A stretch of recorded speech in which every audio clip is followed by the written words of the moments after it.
Hello, welcome to Footprints.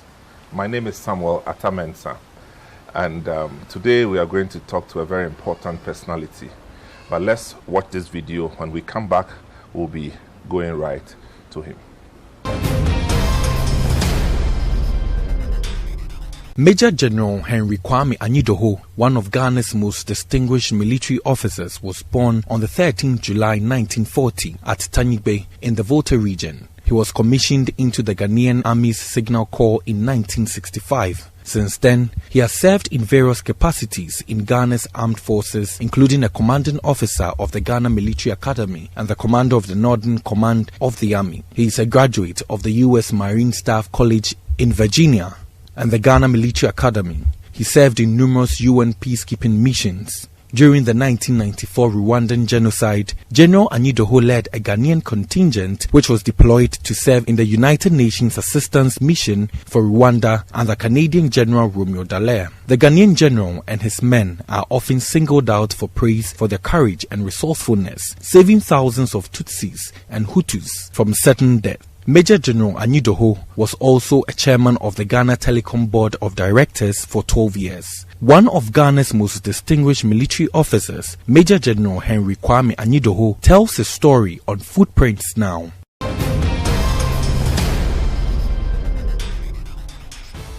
Welcome back to the program. Now you know who we are talking about. General Henry Kwami Anyidoho. I repeat, General Henry Kwami Anyidoho. I salute, sir. You are very much welcome. I don't even know whether I did it properly. Well, it's good enough. It's a compliment. At least I have passed. Yes. Thank you for giving us your time today.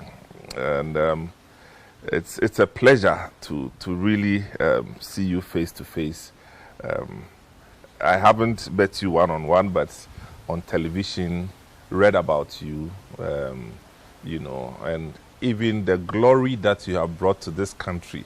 Some of us have benefited from it outside of Ghana because you know that, oh, so you are from Ghana, okay.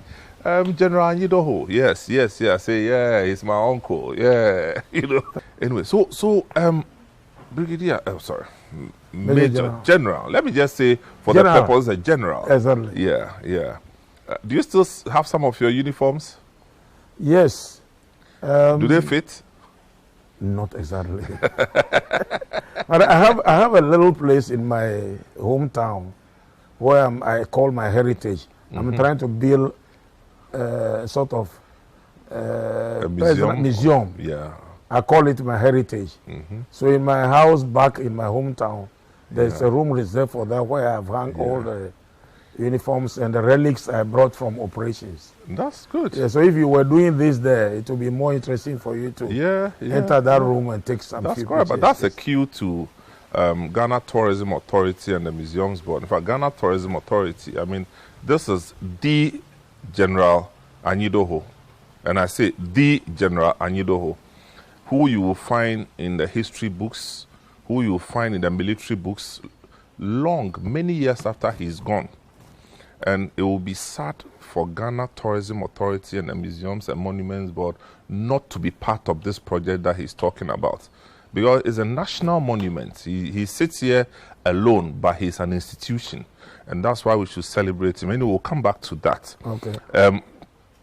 Where did you start from, this whole career military thing? Well, how did you get into it? Well, when I was in school. Which school would this be? Well, I went to elementary school in my village, Tanyigbe. When I passed middle school, Form 4, I then entered Pando Technical Institute. Yeah, that's Pando Pantech. Technical, Pantech. Yeah. For 18 months. After which I went to Takoradi, because that was a program we were following at the time. Oh, yeah. Immediately after, because I was in Pando when Ghana had independence. Yeah. And the program then was you did a pre-technical training, you were tested, and then you follow up to a senior technical school, which I went to Takoradi, to do your field of study. Okay. So I went to Takoradi to do electrical installation works.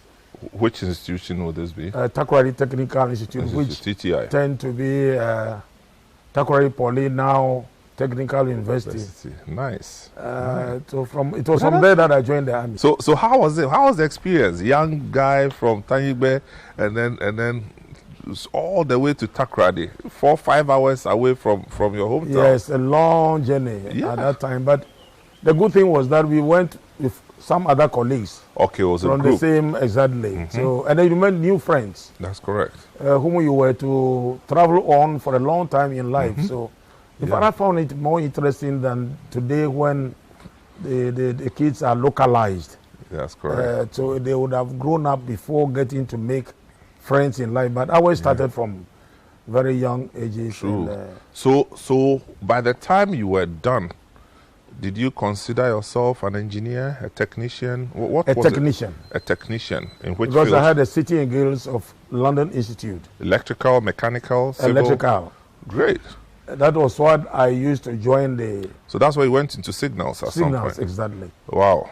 To do electronics now, telecommunications. In the army? In the army. Okay, so tell me about our army. So did you have plans of being an army person when you were in your... In the school, yes, it occurred to me when I was in Takoradi, Ghana army was then in the Congo, the 60th Congo that they went to. Yeah. During Lumumba time. Lumumba, yes. And there used to be a program, our forces in the Congo. That's how GPC called it. And every Wednesday, they had your choice, listener's choice for our forces in the Congo, where families requested for songs to be played for their loved ones. Wow. So they could hear this high life music while they were far away. I think that's when I started saying, no, I think I would want to join the army. Because you want them to play high life for you. Also to serve. Yeah, that's to serve correct. humanity. I think that's what started occurring. So you didn't have any family ahead of you who was in an army that influenced Not at all. you? Not at all. I simply saw an advert in the papers in Ghanaian Times, and I think I still have that advert somewhere in my village. Wow. I like keeping records. Wow. And I applied. They were actually asking for people with GCE or West African School set. Certificate, yeah. And I applied indicating that I didn't have any of those. But the course of instruction or studies I was taking, professional. I thought I was suitable for it. So they invited me Wow. to come and join others for examination here in Accra, whilst I was still in school. So we came to Signal Regiment for the examination, after which those of us they thought had qualified, we were invited to go and start training in Kumasi. So I went to a training center in Kumasi as a soldier. Or if you enter the room, you will see one of the pictures I took with a colleague of mine as recruits. Wow, wow, wow. And you enjoyed it, Kumasi? Very rough time. Rough? Very rough time in Kumasi. Recruit training in those days was not an easy thing at all, especially when the Congo operation was still on. Yeah. They had to make sure that you were tough enough. And I will tell you this story. When I went to Kwando, I ran away. You mean when you went to Kwando when? In 1957, because of the seniors' treatment that they were giving to us, and I recorded it in my autobiography. From Kumasi? No, from my village to Kwando. Then Pansek. because I couldn't take to Pantek, I couldn't take the punishment, so I ran away back home. And my father ordered me to go back. That he was not going to accept that at all. So I went back to Kwando, and that was when I took a decision that I would not run away from anywhere again, no matter how difficult the situation may be. Wow. And I think that was a resolution that really took me through everywhere. The difficulties in the army, through the operations, and because I had run away once. As a teenager, I wasn't going to do it again. Your father then influenced you? Exactly. My father didn't need too much whipping, but he was a tall, big man. If he spoke to you and you look at his face, you knew that you had to obey. Thank you very much. So when you started this recruit program, what was your own vision at the time? What did you think the military, what opportunities were you opening up for yourself? The army signals, then Ghana Gold Coast Signal Squadron, it was then. changed to Ghana Signals, published that if you were recruited for technicians training, you were going to be sent to overseas to be trained. And to go to overseas in our days was a big do. So that was my number one aim, that I was going to get an opportunity to travel outside. Yeah. And so when I joined after training, they did send me to overseas actually for. How long was the training? Overseas? No. Here it was 5 months, 6 months. Okay. Recruit training, then we join our regiment. And in the regiment itself, they'll give you orientation. After that orientation, as opportunities came from outside the country, you were selected to go. Right. So I went to the United States Southeastern Signal School, then in Georgia, and had my basic overseas training there. Wow. And came back. Right. So then I was qualified as a technician. Now, when you qualified from the military, the school in Kumasi, what was your rank that you started with? A signalman, which is just like a private soldier. Oh, okay. Yeah, but the trade units have their own terminologies. Okay. So in signal, we were called signalmen, but actually private soldier. Okay, so you had the one... nothing. Oh, you had nothing? Nothing. Then you will become a lance corporal. Okay. When you get one stripe. Oh, wow. So that's curious. It means you started from the very basics. Wow. So it was actually when I was in America doing that course that I had a substantive lance corporal rank. I had an acting rank. They gave me here so that I could be used as an instructor. So they needed to give me some authority. So I started teaching, basic things like electricity and magnetism, things that I had already learned in school. So I was given that rank just to identify me among the many, to have some authority Senior, to teach. Yeah. When I was in America, I was then confirmed as a lance corporal. And lance corporal. You were happy? Very happy. And then, of course, when I came back with that rank, I was posted to Kumasi. Again? They were then establishing the 2nd Infantry Brigade Group headquarters. Our first commander was the late General Ferry. So I went there as a technician. The old man General Ferry? The old man General Ferry. And one day I had an encounter with him. I went to his office to repair his telephone equipment. So he entered into conversation with me.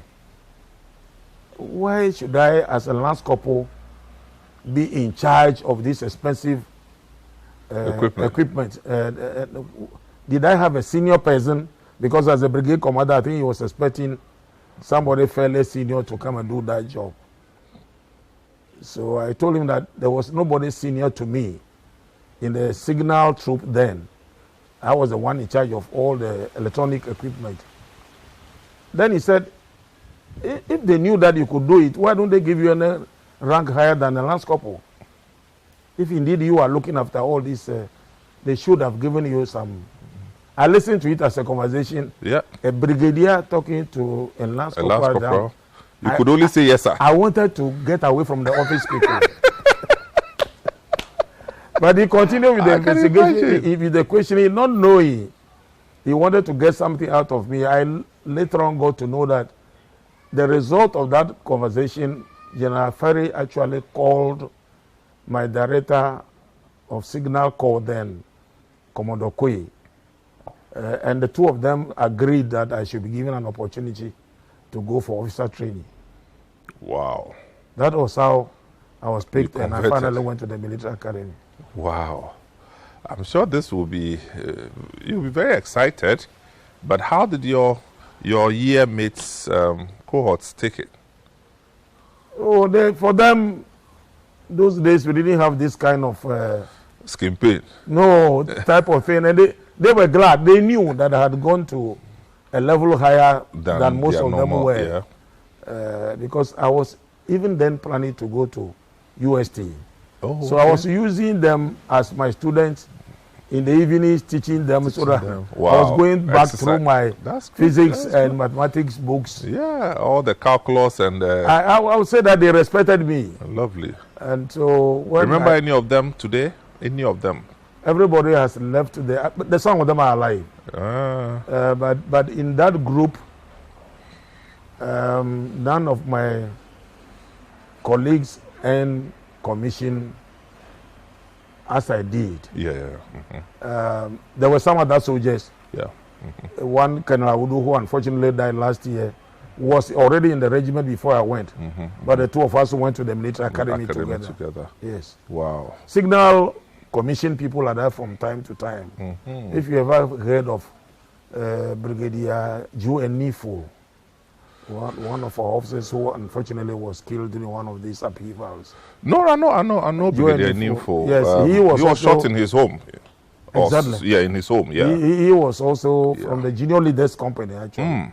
And we were all in the same call, signal call. Because his kids are my mates. Good. Yeah, so I very well respected officer. Yeah. He was ahead of me. Yeah. Oh, Brigadier Nifo. That was in 79. Yes. Also. Yeah. Joe Nifo. Wow. So you earned a place in the military academy. Exactly. And how were you received?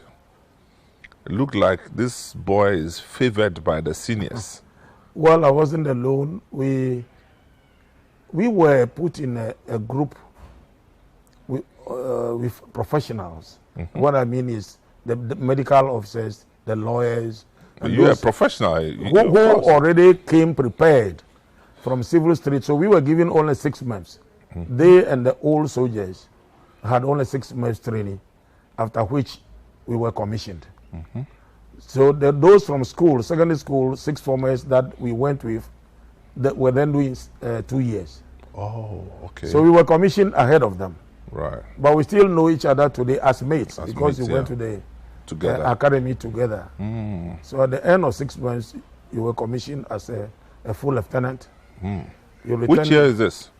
1965, May. May 65. I returned to signals, yes. So when you were commissioned as an officer, lieutenant, or first lieutenant, were you taken back to signals? Yes. But this time in Accra? Accra. Okay.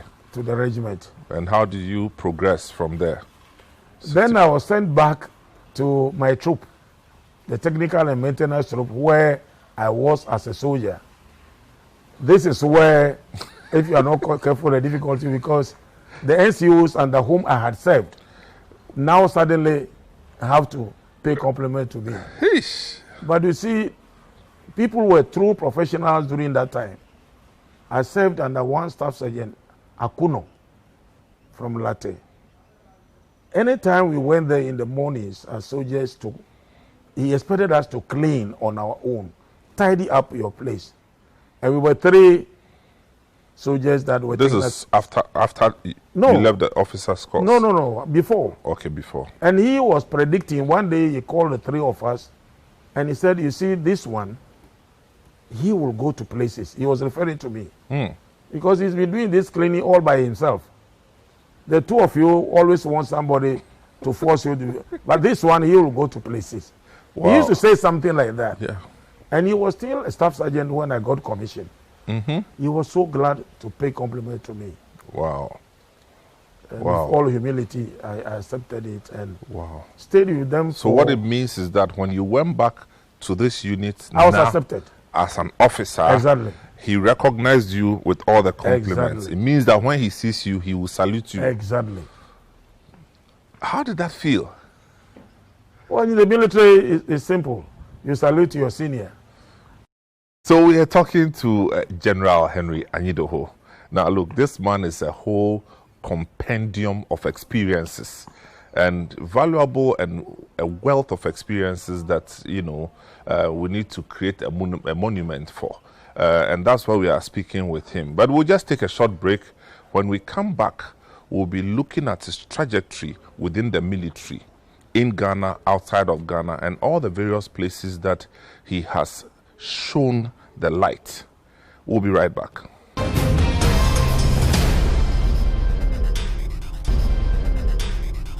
Welcome back. This is Footprints. My name is Samuel Atamens, and today I'm here with General Anyidoho. Now, it's a name that I am proud to even mention because of what he has done for himself, for his family, and also for this country, Ghana. See, this man is on record as being one of the major reasons why tens of thousands of Tutsis were saved and not annihilated as was purposed to, and even moderate Hutus. So now you're an officer with signals. I would like us to walk through your the trajectory of your military career. Which year would this be? 1965 May. I returned to signal as an officer. Good, in Accra. In Accra. Okay, and how did you make progress from there? Well, as a young officer, you are given a variety of jobs depending upon what was available and what was the importance of a particular piece of job. Mm-hmm. For example, as a young officer, you could be in charge of the unit vehicles. You will be an adjutant to the commanding officer. Mm-hmm. Mm-hmm. You will command a troop. Mm-hmm. In the battalion, it's called, you command a platoon. Yeah. In the trade units, we call them troops. So somewhere down the way, I was picked by Lieutenant General Alex Eskin to be his adjutant. And the practice at that time in the Corps of Signal was that every new commanding officer picked a young officer as his adjutant, somebody he believed would help him administer the unit. So he picked me as his adjutant. So this is the same General Eskin who later on went to be commander of the Middle East. So that, right? Exactly. That's how our... Okay, so it will be interesting. Our paths crossed again and again. Good. He must have influenced you real good. Yes, he was a good commander. So that's General Eskin. I served General Eskin as his adjutant and learned a lot from him. This is 65. Going up. Yes, going on. And then 66, something happened, the coup. Yes. When that coup happened, I was still here in Accra. And as a young officer, they task you on variety of duties. Yeah. They might send you to go somewhere where they thought there was a need for maintenance of peace, and you have to go there. And I remember they sent me to Peduase Lodge and other places to inspect the communication equipment that were there, and that you will go with signal elements. Because if you needed somebody to man the place, you had the expertise to do it. If you had to disconnect, then you did. So you were given a variety of jobs. So I was in the army, very new lieutenant when our first president was overthrown. That's how I believe politics started entering our rank. So I have lived through all this. Yeah, but so when you heard that there was General Kotoka, did you know General Kotoka before? Yes. How did you know? But I wasn't close to him because as a lieutenant and where he was at the time as a brigade commander. But were you surprised? That time I wasn't in a position to have assessment of our seniors as to what they could do. So you were just minding your own. Oh yeah, you were tasked to go and do a piece of job. You did it. Right. That was all. Okay, so we are looking at General Kotoka comes in, and then there were new appointments. Were there any appointments that excited you? Still at the lower level, I think it was when he was in charge that I was posted again back to Kumasi as a troop commander. So I was actually in Kumasi when the insurrection of April got Kotoka killed. Oh, wow. Yes. I went back to my squadron where I was as a soldier. When I had that encounter with General Fari, I told you. That's true. I was posted back to the same headquarters now as a troop commander, yes. Wow, and this will be 67. 67. About, yes. Wow. You're still young. Still young, still a lieutenant. Ah, okay. So from lieutenant, you were given your promotion to captain. Yes, you had to pass lieutenant to captain promotion examinations. Which year was that? Well, as soon as you made the rank lieutenant, you were qualified to take the exam. So yeah. from 1960, well, I was commissioned 65. So 66, 67, I started the exams. You did the written and then you went for the practical first, followed by the written. If you pass, you waited though. Yeah. To be time qualified before you could be promoted. Wow. Is it still the same? Yes, it was when I left. Okay. Some almost 20 years ago. The same way, if you are going to climb from captain to major, same way. you go through examination. Yeah. So, at which point did you realize that you were on a path to greatness in the military? Did it dawn on you at any point? Yes, if excellence was being rewarded, as it used to be during our time. You see, going through the signal system itself, after I had passed my captain to major, and I was promoted a major, I served briefly at the communication directorate.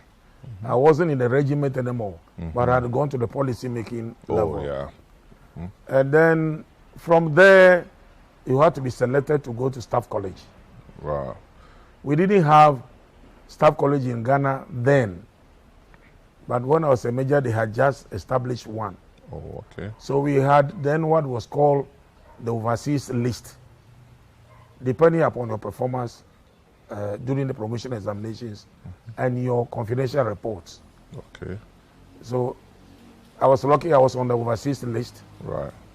So I went to the U.S. Marine Staff College. Again? And Quantico, Virginia. So your that was the second time an officer was being sent to that institution. I followed General Smith. General Henry Smith? Henry Smith was the first to go to the Quantico. Marine Staff College, and I followed him. Were there other Africans there? At that time? During my time, we had a Nigerian. He was already a lieutenant colonel. Okay. And then we had an Egyptian. Okay. If I remember very well, we were the only 3 Africans that because U.S. Marine Staff College, we were very few. It's not a large class like you have in Fort Leavenworth, Kansas. And how was the experience there? Very good, because the Marines are very friendly. Oh, okay. I had attended army schools before. All right. And if I compare that with the way the Marines handled me and my family, I was so glad. So after the staff college... What was the marked difference between the Marine experience and the Army experience? I think the Army for U.S. is a large organization, so they don't feel attached to each other. But the Marines, they are always together. Yeah. You know very well that... intelligence driven? Yes, and they deploy them first to very... dangerous places. Dangerous, trying areas. Yeah. So they have to be together. Okay. And very, very friendly. Right. Very orderly. And I learned a lot from them. Wow. Yes. And then you came back to Ghana? Then I came back to Ghana. Right. And was tasked to establish the first ever peacekeeping office at the Ministry of Defense. Which year is this? 1980. Oh, 80? Yes. I had gone to the Staff College 79. Oh, 79. 80. But between that time, I was doing a variety of jobs. Okay, so under Kutua Champon's regime, yes, you didn't take on any appointments? Oh, there were several appointments. I was, for example, an instructor. Okay. At the Staff College. I commanded the signal school for a number of years. Okay. In fact, I did majority of my service was in training institutions. Wow. So I was in signals training school for till. I remember one day General Askin came in there and said, "Henry, are you still in this school?" I said, no, you have to live here. By that time, he had become the army commander. And he made sure I was posted away because people were teasing me. They said the dean of the school of signals, and he thought I could do something else. Yeah. So I had done series of other jobs before Okay. going to the staff college itself. Right. But upon graduation, when I came back, I was asked to establish this peacekeeping office. This is in 1980. 80. So 80 will be July under 80. President Liman. Say again? Under President Liman. Yes. Okay. I was at general headquarters then. Okay, and you set it up. Yes, I set up the office that could coordinate Ghana Airways operations with Minister of Foreign Affairs and Minister of Defense. Okay. Because these two ministries were handling the operation. But the communication between them wasn't going very smoothly. But at this time, you hadn't had any experience with peacekeeping? No, I had been on a staff visit. Okay. But it was from that office that I was going to have my own first shot at the peacekeeping Right. in Lebanon when I was made the chief military press and information officer to General Callahan. That's in Lebanon. Lebanon. Which year? So it means you went on a peacekeeping. Oh, yes. Your first one. For 1 year. In Lebanon. Which year is this? It should be 1982, 83. 82. General Eskin had then left for Jerusalem to be in charge of UN Truth Supervision Organization. But General Eskin did Lebanon first, right? Yes, he established UNIFIL. And then left But there. he had and left went before I got there, yes. Oh, okay. He left there for Anto. Yeah. Okay. We'll be talking about General Eskin. Okay. So your first experience, Lebanon, how was it like? I had a difficult job to do, chief military press and information officer. Signals person now doing press Yes, and information. and without any training in journalism. Wow. So it was not all that easy. Yeah. But I had to really Make it happen. make it happen, having talked to. I remember that was when I went to speak to Kojo Yanka, for example. Ah. Yeah, because we used to play some games together. So, Okay. so the people gave you advice as to Yeah. what you should do. Yeah. But then I went with a very seasoned reporter from Stephen Owusu, Okay. WO from Public Relations Directorate. He was very well trained. And I was glad last time when he spoke to me that the team of officers that came to me here, his daughter was one of them, a major. He retired as a warrant officer. His daughter is a major in the army. Lovely. And he said his daughter came back to brief him how I received them. And then he said, this man has not changed. So he then started teaching me the rudiments of journalism. Yeah. As his boss. Though. Then my problem was I didn't speak any French, neither do I speak French today. But we had French contingents in the mission area. So what did Ghana do? Were you the press person for the Ghana team? No, for the whole of the mission. Chief military press. I was coordinating the press officers of all the contingents. Whether it was a Dutch, it was a Senegalese or whatever. So I was given a warrant officer, Gadgeti, very fluent in French. Okay. So he covered up for me there. So gradually I started learning from these two individuals. And I went with also a trained photographer. So this was how I started. Right. And unknown to me, it was quite a challenge. I got to know later on. Because before I went, those officers that were going there were either from the education corps or from the legal directorate. The one I changed, for example, was a lawyer, Johnson. And Janakwenu was then the force commander at that time, and he said, I got to know this later on, that he had such a good report from Staff College. That's why he wanted me to go there. And if I should not do the work well, I knew what would happen to me if I returned.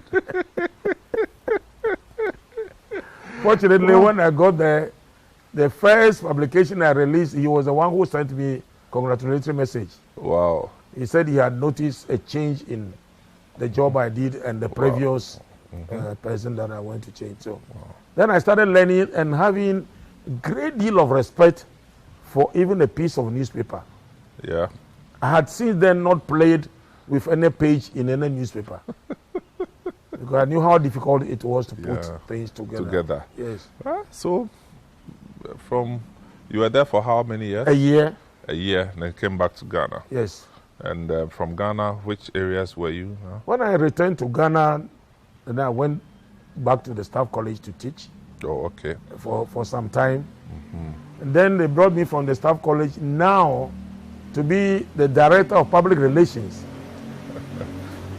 Because when I went to staff college, I complained repeatedly about the college not having a magazine. Oh, wow.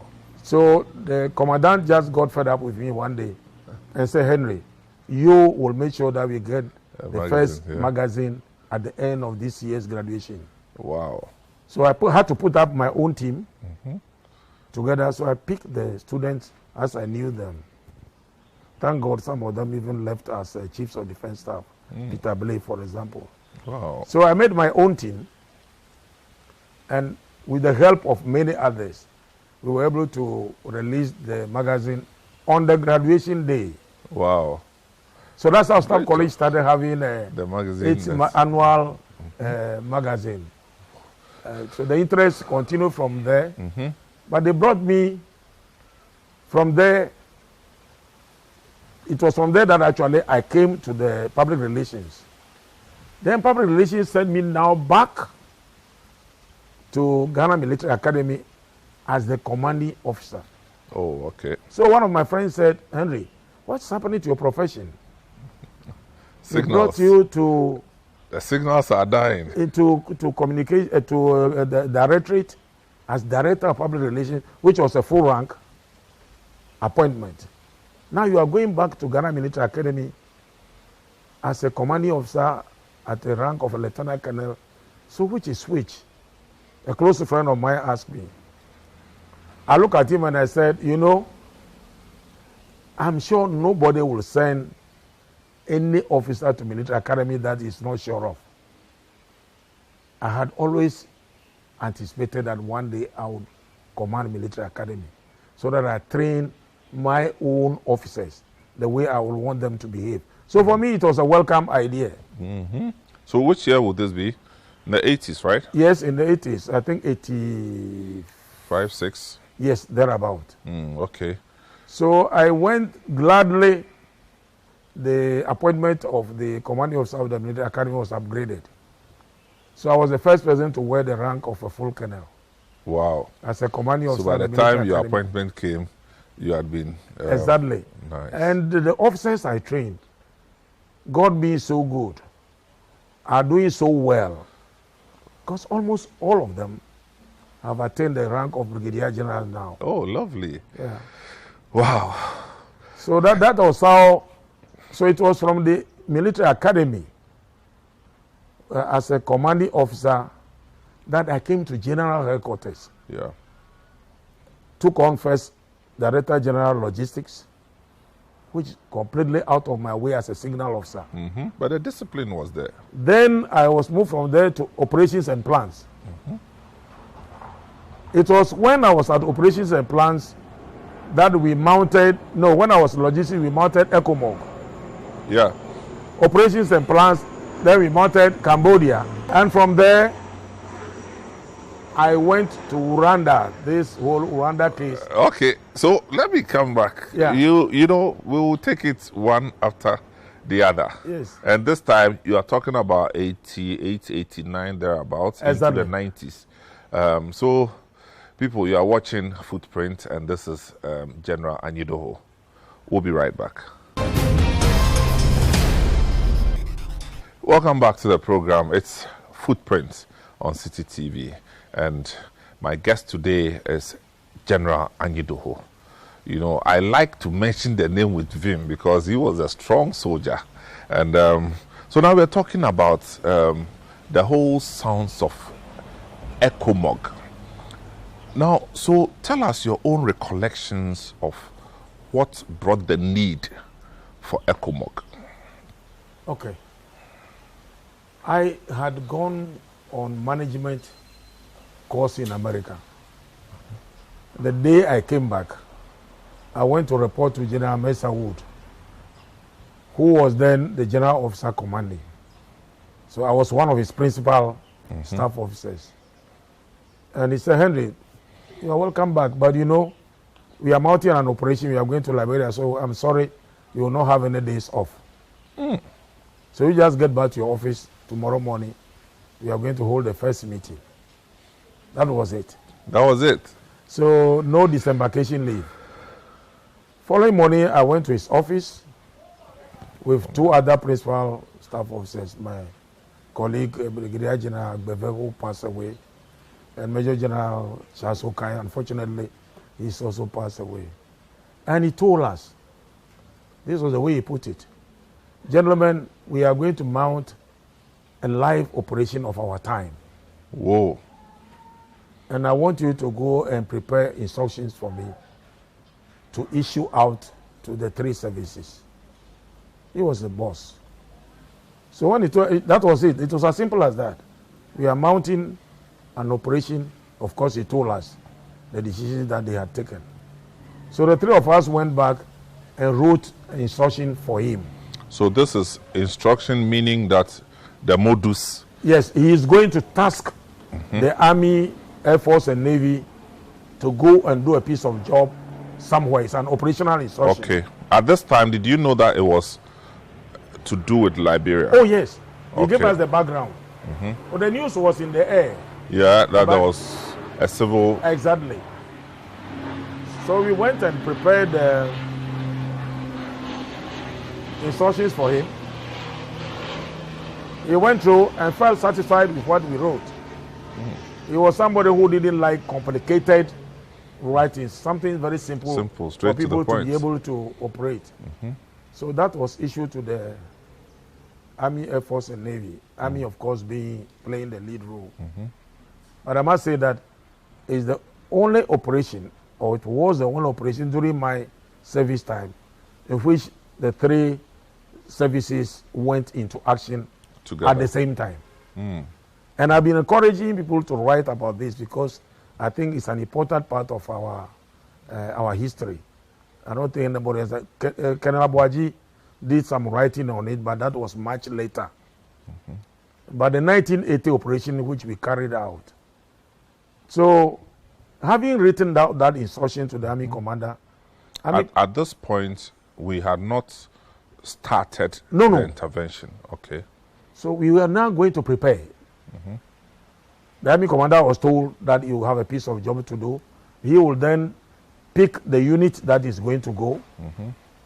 In this case, he picked 2nd Battalion of Infantry from Apremudu. Meanwhile, Where is that? 2nd In Takrady. Takrady, yes. Meanwhile, we, the principal staff officers, had to start preparing to support the operation. So I, in charge of logistics at that time, had to make sure that our troops were not going to go hungry in Liberia. They were going to have enough clothes. They were going to be looked after medically if they should sustain injury, which was always the possibility. Anything logistically to support them. But we didn't have any reserve of anything. We didn't have reserve uniforms. No. So what did I do? I went to Food Distribution Corporation. Anything I could seize, so to say. Fortunately, we were still in a military regime then. So at the time. exactly. So if they had corned beef, we placed our hands on those. That's all. Then I went to a water company, got their water tankers, got them sprayed into military colors with the promise from the minister that we'll be paying for. So this was how we picked beaten, because our officers that went on reconnaissance, which is the first thing we do before we go into operation, didn't even get to Monrovia. They stopped in Freetown, Sierra Leone. That's where they gathered the information from, that there was nothing in Liberia. So we had to carry everything. We had to carry firewood, we had to carry kerosene, we had to carry everything. That was the briefing they gave to us. So I was not going to take any chances. So this was how we made the preparation, picking bits and pieces from here. We didn't have... At this point, it had escalated into... They were fighting, they were full-scale killing war. people. Yeah. And Ghanaians were there, Nigerians were there, but Nigeria didn't also have a large, what should we call it, naval vessel. Oh, okay. We didn't have. So what the two countries which were playing the lead role, we did was, we put our troops on commercial vessels. Black Star Line was still there then. Mm-hmm. And these were escorted by the naval gunboats into Monrovia. And when our troops were landing in Monrovia, they had what we call in military terms opposed landing. Opposed landing means they were shooting at them when they were trying to establish a beachhead. When they were coming off the ship, they were shooting at them. This was Charles Taylor's forces. Mm-hmm. Fortunately, we had the Nigerian Air Force and the Ghana Air Force. Yeah. Okay, they came in with their ground attack aircrafts, and they actually beat off these Charles Taylor's forces. So Charles Taylor didn't want any intervention at the time? No! He came close to somewhere they call Executive Mansion also. Yeah, the Executive Mansion. Yeah, he was almost going to take over the whole of Monrovia. But that was where he halted. And our troops, after they established the beachhead, our troops then could enter. Exactly, could enter. You know that some of our ships, Jata and one of other ships, were destroyed, yes. Yes, became casualties. So this was what happened. Whoa. But because we had prepared them, at least what they carried could take them some days. Yeah. Okay, tell me, at this time, what was the makeup of the ECOMOG? So you had Ghanaians, you had Nigerians. Playing the major role. Nigerians were more in numbers, followed by us. Because after they took the decision, I think in Gambia or Lome, somewhere, either in one of it was an ECOWAS meeting. ECOWAS meeting. Some of the countries withdrew. When they went back, they were not going to participate. Of course, Sierra Leone, Guinea were too close. So, but Guinea was with us. Okay. Guinea was with us, but the others didn't really show too much. Our colleagues, the Francophone West African countries, as if they started withdrawing. Côte d'Ivoire didn't come along? No, they were not there. They were not there. And this is a sensitive international issue, so you should be mindful of it. Yeah. So we thought somebody was pulling strings from somewhere, from Paris or somewhere. But we could not afford, when I say we, I'm referring to Ghana and Nigeria, when our nationals were there and were being killed. So we were going to go in anyway. So we went in. Had we not gone in, they would have killed all those people. And I keep on saying that ECOWAS, which was set up purely not for military type of duties. Economic organization had to go for operations. That's why they call it ECOMOG, ECOWAS Monitoring Group. And I'm glad we did well. You remember but who was the commander? General Quinn was. Was he the first commander? General Quinn was. That's the overall commander. Overall commander of ECOMOG 1. Between the Ghanaians and Nigerians. Everybody who was there had to take instructions from. And all this time, we were learning our peacekeeping efforts. We were still learning to put things together. Yeah. Looking back, I think we should have staffed General Kwenu's headquarters with enough senior resources. Ghanaian officers. Because staff officers mean a lot. Yeah. Those who will really make things happen. Yeah. Because the commander is engaged with a lot of thinking. Negotiations, and strategy. And negotiations while shells are dropping. Fighting is ongoing. Some people should be doing the, thinking, putting things together. But he was, and I think Dogo Yaro also took over from him. Nigerian Dogo Yaro. Exactly. Yeah. So tell me, what was your first official report that you received back here in Ghana from ECOMOG? That they were shooting at them. Our ship had become a casualty. And I went to the Army Commander's office, and our troops were really in danger. And we had to put our heads together. And I said, well, the teaching is that if the troops come and attack, we send them reinforcement. That was our suggestion. Let's prepare a second battalion to reinforce the first one that had gone. So that was our 3rd Battalion of Infantry from Sunyani went to Liberia. Fortunately for us, the 1st Battalion commander was Jojayiku. The second one was Dankwa, J.B. Dankwa. J.B. Dankwa rose to become a CDS. CDS, yeah. Yes. Ayiku also got to a Major General. The two of them happened to be mates in the military academy, I was told. They went there after us. So the two of them were then the lead battalions. And I remember I led the first group of a team to visit them in January 1991, I think. Well, that's a staff visit. Staff visit to see what was happening to them. And I told them they should write this down. I thought it would be very useful because they saw it all. Nobody else will be able to describe it better than they could. And they agreed. As I said, I've left the army almost 20 years now. Yeah, Maybe so, they wrote about the yeah. Ayiku. Unfortunately, we lost him. Yeah, So it took, I think, 4 years, 5 years? Yes, initially. That ECOMOG operation, which we thought we were going to do for a very short period, lasted for about that. When Charles Taylor came into office, and I've always said that if he had done the right thing, there would have been no need for what I call Liberia 2. Yeah. It would have been done by West Africa completely.